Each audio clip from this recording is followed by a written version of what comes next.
Hello, our viewers. Thank you so much for joining us today. My name is Mabel, your host, and I'm here on behalf of Out and Proud, an African charity organization. Thank you so much for joining us today. If it is your first time, do not forget to like, share, and subscribe. Yes, as always, today is our Friday where we have our conversations with our members of Out and Proud, with people from the LGBT plus community who come here to share their stories and their experiences, because there is a lot happening, and on this platform, we do our very best to let you know, to create awareness and to inform you of what's happening out there in the wilderness, out there in all the blind spots where many of our viewers and many people who are in this western side of the country do not know what happens in the African societies to the LGBT plus community. Today in the studios, I am joined with a friend of ours. She is a member of Out and Proud, and she is going to be sharing with us her story, her experience from her home country and her experience here in the UK. Please introduce yourself to our viewers. Oh, Mabel, thank you for hosting me today. You're welcome. My name is Irene Masika. I'm a proud lesbian from Uganda. Yes, Irene, thank you so much for joining us. And I really do appreciate that the fact that you take the courage to come out here and share your experiences, because that is what we really emphasize on. Because one of the challenges we are facing as an African community is awareness. Many of our people lack that, and one of the things this platform does so much is to create awareness, to let the world know that we do exist as part of society, and we are part of all communities, wherever it is, wherever you may be coming from, which is deniable in some African countries, if not most. But yes, we are here. Thank you so much for coming. You're welcome. I know it takes courage, and it takes courage to come out and share with our viewers, and maybe you will be helping someone out there who is in the closet, someone who is isolated, someone who feels like, they shouldn't be heard or they should be hiding. They will maybe take the courage to come out here and speak and try living, even if they don't speak out, but then maybe they will try, get confidence, and maybe in due time they will be able to come out here and share and be able to live openly. Yes, Irene. Tell our viewers, which country do you come from? Masika Irene was born in Uganda, eastern part of Uganda. It's called Busia. Yes. Yes, at the age of 6, I left my mother.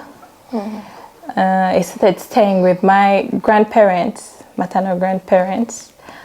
Since then, like from the age of 6, I was really enjoying, because they really loved me, they cared for me, and I was, I think, the only grandchild at that time. Although there were other grandchildren, but they were staying with their parents. Okay. Yeah, I was the only one staying with them. I really enjoyed that moment.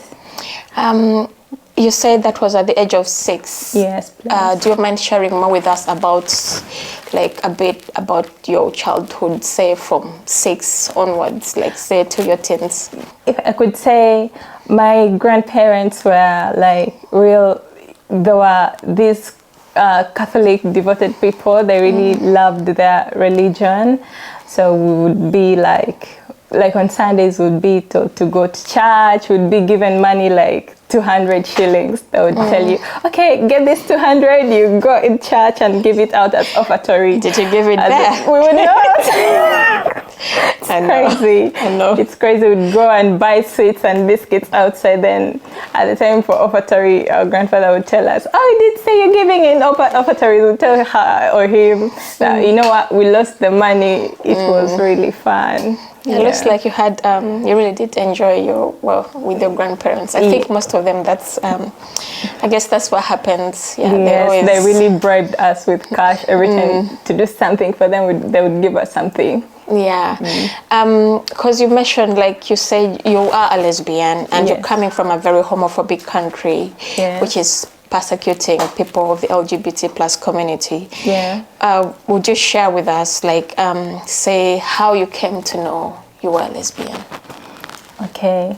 Growing up, I could find myself enjoying the company of boys. I used to like play around with boys, and it could really worry my grandparents and my mother They would say, oh, our daughter will get pregnant. They would spoil her because we'd play those games, football.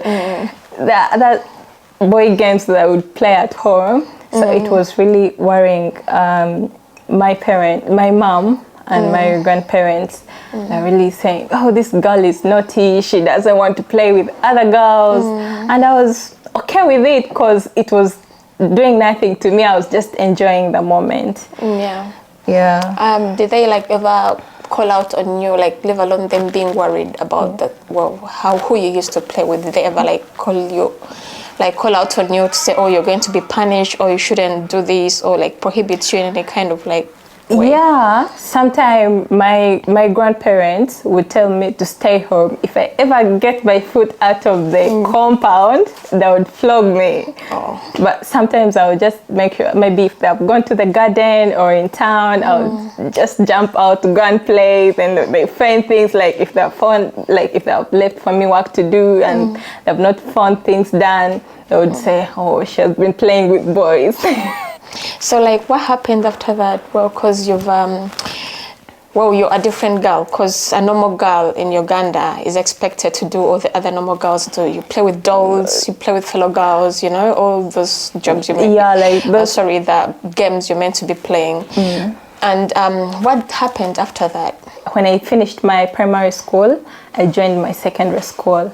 Then my parents were like, oh, this girl has gotten used to these boys around her. Let's take her somewhere else. For my secondary school, that means for the primary school, I was in eastern part of Uganda. So they took me primary school, I was in the western part of Uganda. Secondary, they took me to the eastern so that I could meet a completely different community without friends. So yeah, that's when I joined my high school. I met new friends. So that's how it started kind of changing and fitting in the society, but it was not easy. So how was your experience as a lesbian? Or had you figured out that you were a lesbian when you were in secondary school? No. That time I was just enjoying the moment. I had not figured out. Yeah, there was this girl I was into. We used to play volleyball together, but she wasn't into me. She knew that we were just friends. So she would sometimes tell me stories about guys hitting on her, and I would be like, wow. But inside me, I would be jealous. Yeah, so after playing volleyball, I would just tell her, okay, can I give you some massage? And I used to feel good, massaging her legs, her arms. She would lie down and tell me, oh, okay, massage my back. I would say, wow. I would feel that. It was a good experience. So did you ever get to tell her how you felt? Actually, I didn't tell her. It's kind of a taboo for some. It's a taboo for some people. Yeah. And it was hard for me to say it. I was in that fear. Our school was a strict Catholic school. Coupling was not allowed. So just in case anyone was caught coupling or having an affair with any other student, they would be expelled, completely expelled. And I was so scared that my mom just warned me every time I would go to school. She would tell me, don't dare. Don't dare go find boys, find anyone at school and start that nonsense. So I was really scared. I couldn't dare. So you never get to tell her anything until the end? No. Well, you've experienced this, you have feelings towards a woman, and it's not right. Yeah. How did you feel?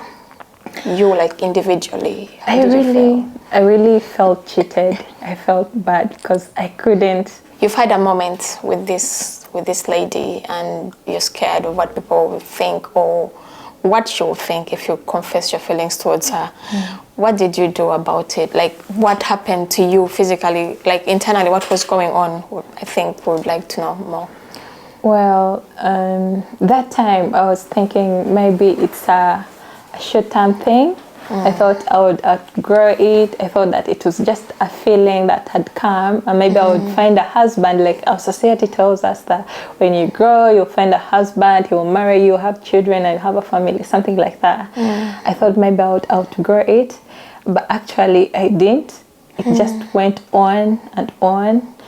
So what I did is to start praying.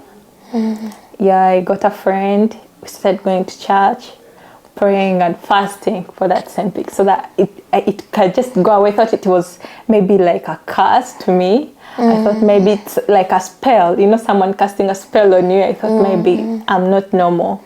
So I started praying, and that time we were at Miracle Center, that side of Rubaga, Kayanja's church.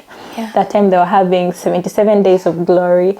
So they asked us, I remember the pastor was preaching and was like, anyone wants to confess and want to become born again? I just raised my hand. Okay, I did go forward, but it was just, a lot of people. Yeah. Just raise your hand and confess within yourself and say, God, I'm sorry I did this and that. I went for that 77 days of glory. We prayed, but nothing seemed to work for me. Did you ever tell anyone about what you were going through, about what you were experiencing? After some good time, I had a friend. She was called Viola. I opened up to her. I told her the struggles I was going through. She would support me and tell me, maybe you can go to church and pray. Things will maybe turn out well one day. Well, did the prayers help? They didn't.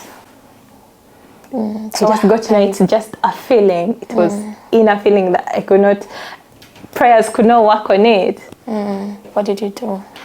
After that, I tried dating, like 2 guys, but things didn't seem to work out for us, to be honest. Yeah. Well, it could be challenging, especially if you don't really have, if the people you trust and who you think would understand you cannot really support you, especially when you're going through such challenges and struggles. Yeah.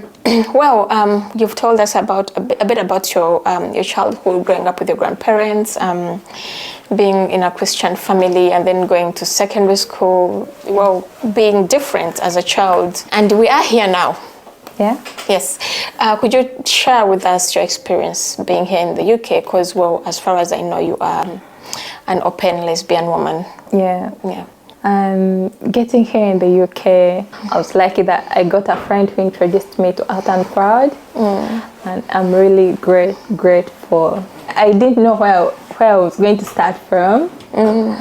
Yeah, I was all alone. I didn't know where to start from. I didn't know what to do, but Out and Proud has been there for me. It has been a family. It has been a father and a mother to me, to be honest. Yeah, I've been able to socialize with people like me. I've been able to make friends. Yes, I've been able to attend London Pride and that Brighton Pride, Black Pride. I've done everything. I've attended house parties. I'm very happy. Uganda, I was not able to open up and be myself because of what's going on, the homophobia and everything. So I'm very happy that in the UK I've been able to, maybe kiss publicly, like in open, without the fear of what will someone say, what will the police say, what will someone do. Yeah, I've been able to enjoy that. Well, that is good. That is good to take note of. Are you seeing someone now? Yeah, I've kind of met someone on Snapchat. Kind of. Yeah, kind of. Well, I've seen someone on Snapchat, but we're getting to learn each other maybe with time. Yeah. Okay, that's good. That's good. Yeah. Thank you so much for sharing with us. And I would like to take you a bit back. Like from because you have mentioned quite a lot. You've told us about your. I think that was in your teenagers, because that's when you met this lady, the one you could not really confess your feelings to. Yeah. Did your family ever know about your sexuality? To be honest, my family didn't know. Do they know now? Right now they do. And what is their, like, how, what do they have to say about it? They're not happy about it, to be honest. Yeah, because coming here, when my brother saw a photo of me with someone, and hearing those rumors when I was here, He sent me messages and told me that, you know what, sister, you can no longer be part of us if you continue doing this thing. He told us that for sinners, and you know, it being a Christian family, he told me you can never be part of us if you continue with this. Like, are you talking to them now? I'm not. That's really sad. You have basically shared whatever you could with us, and I'm really glad you have, because I know it's not easy to come out and know people are going to be hearing your story and learning things maybe you wouldn't. It's good that you have come out and shared with us. And is there anything else you'd like to add? I would like to tell our viewers out there who are in closet to not push themselves out because of the society. Well, once again, thank you for sharing. I know it's not easy. Our viewers, I believe they are still interested in finding out about what Irene has in store for her life or for her future. Well, you've talked about your struggles and your challenges as a gay woman from a very homophobic country where lesbians or people of the LGBT plus community are being persecuted. And yet you are here in, I would say, a safe space and living openly, and you are able to share and, you know, hold hands and kiss wherever and whoever you want to. And I believe a few of our people would like to know, like, what you plan on doing in the future, like what your plans are, because some people are under the perception like we don't live normal lives. So, tell us. My first plan is to get a partner. That was a dream. Way to go. That's a good one. Second plan is, since I stopped in my A level, I would love to continue and get a degree in mental health nurse. Okay, that's a few years to come. I see myself as a nurse. Yeah. Okay, and yes, Irene, thank you so much for joining us. I'm really glad you have been able to come and share with us here today. And I am really happy for you. I know it's not easy because family is always the challenging bit, but it takes time, and I know you'll get there. You just have to focus more on yourself, be happy, live the life you want to live, because you can live that life here. And look forward for the future. I believe everything will be okay. All right. Thank you so much for joining us. Thank you for hosting me. Yes. Thank you so much, our viewers. Thanks so much for watching. If it is your first time to join us, do not forget to like, share, and subscribe. This is Out and Proud, an African LGBTI charity organization. And on that note, I would like to add for you guys, so you know, just like we mentioned last time, we are close to the end of the year, and we do always have our celebrations at the end of the year. And our end of the year Christmas party will be on the 9th of December. Details of the location and the times will be shared. You just have to reach out on our social media platforms, and then you'll be responded back to. As always, there's going to be loads and loads of fun, good time, good food, nyama choma, barbecue, good music, all sorts of drinks, you name it. And this time round, as we always are the ones who stand out, we are having a freestyle, all green Christmas end of year party, and we're going to be celebrating 10 years, our 10 years anniversary as a charity organization, as Out and Proud. So it's going to be different, it's going to be special, it's going to be amazing. Just come as always, come with your big smiles, come with all the swag, you know, come with your A game and be there, and let's celebrate being out, being proud. Let's celebrate 10 years of Out and Proud as a charity organization. Let us celebrate our lives as for passing through these months coming to the end of the year. And yeah, let's have a good time. Come and join us. Do not hesitate to reach out on our social media platforms for more information. Have a lovely weekend. Ciao, adios. Bye-bye.